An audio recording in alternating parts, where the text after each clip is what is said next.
I want to talk to you guys about something that's really been on my mind. I've really just been digesting the Philadelphia Eagles schedule, and I've been thinking about every game they have to play, where they have to play it, when they have to play it, who they got to play. And I'm saying to myself, although the NFL tried their best to make sure they humbled the Philadelphia Eagles, although the NFL tried their best to make sure that the Philadelphia Eagles have a rough start, although they've tried their best to make sure the Philadelphia Eagles have a hard way to go, I just don't see it happening. I just don't see it happening. I look at this team from top to bottom, especially the key guys on offense and defense. I look at this team top to bottom, and I say to myself, all these other teams still have a long way to go.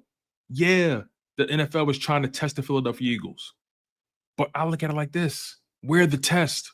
The Eagles are the litmus test. The Eagles are the Super Bowl champions. Why do we got to prove ourselves to anybody else? They got to prove themselves to us. They got to prove that they're worthy of playing on the same field as the Philadelphia Eagles. Let's be honest about this. I look at this Eagles team top to bottom. Jalen Hurts at quarterback, Super Bowl MVP, All-Pro, Pro Bowler. You got Saquon Barkley, reigning Offensive Player of the Year, All-Pro, led the league in rushing, has the all-time record for total yards in a single season when it comes to rushing in the regular season and playoffs. You got A.J. Brown, who's a perennial All-Pro, perennial Pro Bowler. You got Devontae Smith. Like, are we serious about this? Arguably the best route runner in football. Arguably the smoothest wide receiver in football. The best hands in football. I'm willing to put my money on that. We got the best wide receiver duo in football. I'm willing to bet on that. I think about the offensive line. There's not an offensive line in football that's as complete, that's as dominant as the Philadelphia Eagles. And let's take it a step further than that. Let's get to the defensive side of the ball. Zack Baun, All-Pro, Defensive Player of the Year finalist. Quinyon Mitchell and Cooper DeJean, two of the hottest young defensive players in football, two of the hottest young corners in football.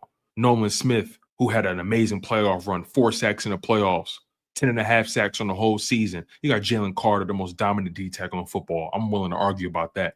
The most dominant, the most ferocious, gets tackles for loss, gets sacks, gets pass deflections at the line of scrimmage. Literally the most dominant defensive player on the Philadelphia Eagles football team. You got Jordan Davis, an elite run stuffer. You got deeper when you drafted Jahad Campbell. You brought in Andrew McCuba to replace CJ GJ, who brings you that same energy, brings you that same swagger. You got Reed Blankenship, one of the most stable, one of the most reliable safeties in football. He's a glue guy. He may not be the most elite athletic-wise. He may not be the most elite talent-wise, but Reed Blankenship is somebody you can trust back there. I think about everything about this team, top to bottom. I say to myself, the rest of the league, they're the ones that should be concerned. They're the ones that's being tested. We're the test. We're the standard.